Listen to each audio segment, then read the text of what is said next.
Shalom, I'm Dr. Deanna Dye with Foundations in Torah. We're going to talk about the wedding at Cana in John chapter 2.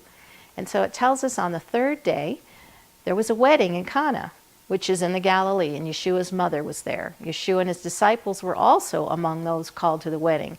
The big question in this were who was the bride and who was the groom. This is sort of left unknown.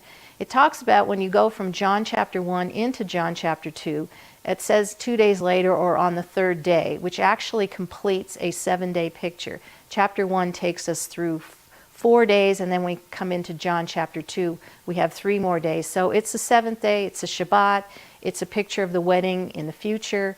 It's a time of the bride and the groom coming together, but the question is, where are they and what does this mean? Of course, we know there were 7 purification jars of water that were turned into wine by Yeshua.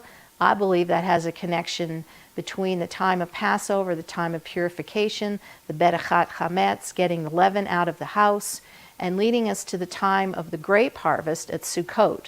And so his turning the water into wine is taking us from Passover to Sukkot.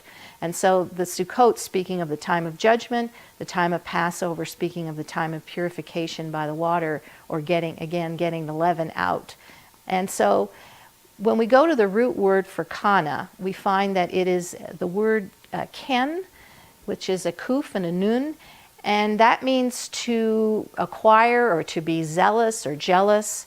It also means parent birds who gather materials in order to build a nest. So technically, it's actually a bird's nest. Also, the parents would protect the nest and the eggs from predators. And in addition, the idea of acquiring someone through a purchase.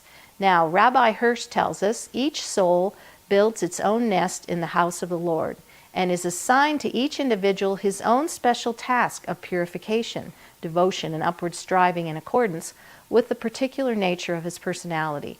The song of the bird expresses the yearning of each soul for its nest, its place and purpose in the house of God.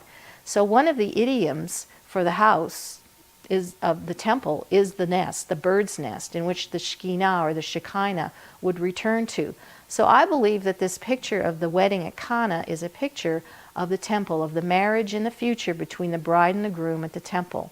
It says the temple is to serve as a spiritual nest for all humankind. The mountain of the temple of the Compassionate One will be firmly established as the head of the mountains, and it will be exalted above the hills, and all the nations will stream to it.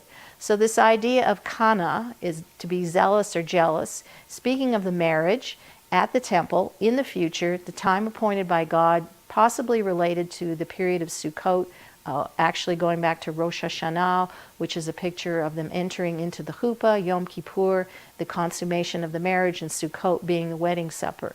And the temple is a pattern after a body, after a male and a female. And if we follow up in that chapter, we find that Yeshua is performing Berachat Chametz, or getting the leaven out, or getting that which is corrupted out of the temple, when he says, "Zeal for my Father's house consumes me." That word zeal is the same as Cana. So right in that chapter, we have it as used as a double. The wedding at Cana and zeal for my Father's house consumes me. And I believe, again, as a picture of the temple. And of course, Yeshua is driving out the money changers and cleaning out the house in a ceremony of the Berachat Chametz, or cleaning out the leaven.